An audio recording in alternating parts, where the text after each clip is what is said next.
আসসালামু আলাইকুম গাইস, আশা করি আপনারা সকলে ভালো আছেন। আমি আল্লাহর রহমতে আলহামদুলিল্লাহ ভালো আছি।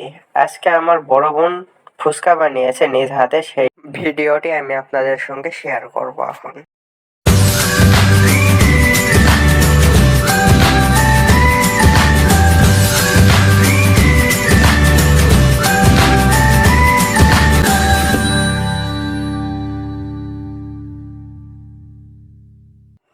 এটি আমার বোনের হাতে বানানো ফুচকা। শুধু ফুচকাই না, ফুচকার সঙ্গে রয়েছে তেঁতুলের টক, ঝাল মিষ্টি তেঁতুলের টক। টকটি ভাইয়া একটু নাড়িয়ে নিচ্ছে।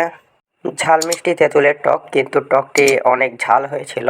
তো টকের সঙ্গে আরও রয়েছে আলুর ভর্তা। ভাইয়া বলতেছিল যে ভর্তাটা নাকি নাড়ায় নিলে একটু বেশি সুস্বাদু হয়, সে কারণে ভর্তাটি একটু নাড়ায় নিচ্ছে। তো ভালোভাবে নাড়ায় নেক ভাইয়া। ভাইয়া বললো যেহেতু নাকি স্বাদ নাকি একটু বেশি হয়, ভালো হয়, তো নাড়ায় নিল অল্প কিছু। তো ভর্তার সঙ্গে আরও রয়েছে শসা।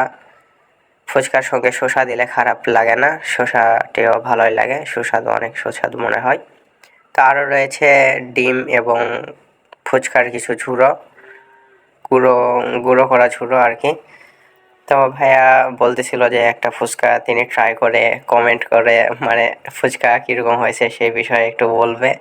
তো সে কারণে আর কি ফুচকা একটি হাতে নিয়ে ফুচকাটি পুরোপুরি তৈরি করার জন্য ফুচকাটি মাঝখানে ফোটা করে নিলাম, মাঝখানে ফোটা করে দিছে। ফোটা করার পর প্রয়োজন মতো আলুর ভর্তা ভিতরে নিয়ে নিল।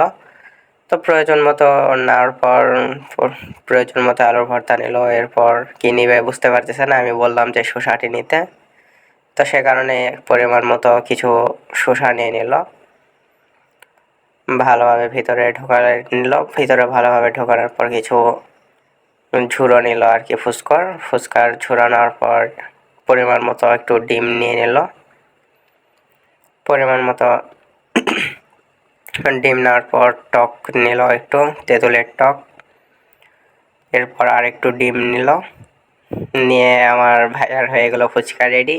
এরপর তিনি বলতেছে হয়তো অনেক মজা হবে। তো খাওয়ার পর তিনি আসলে বলল যে অনেক সুস্বাদু হয়েছে।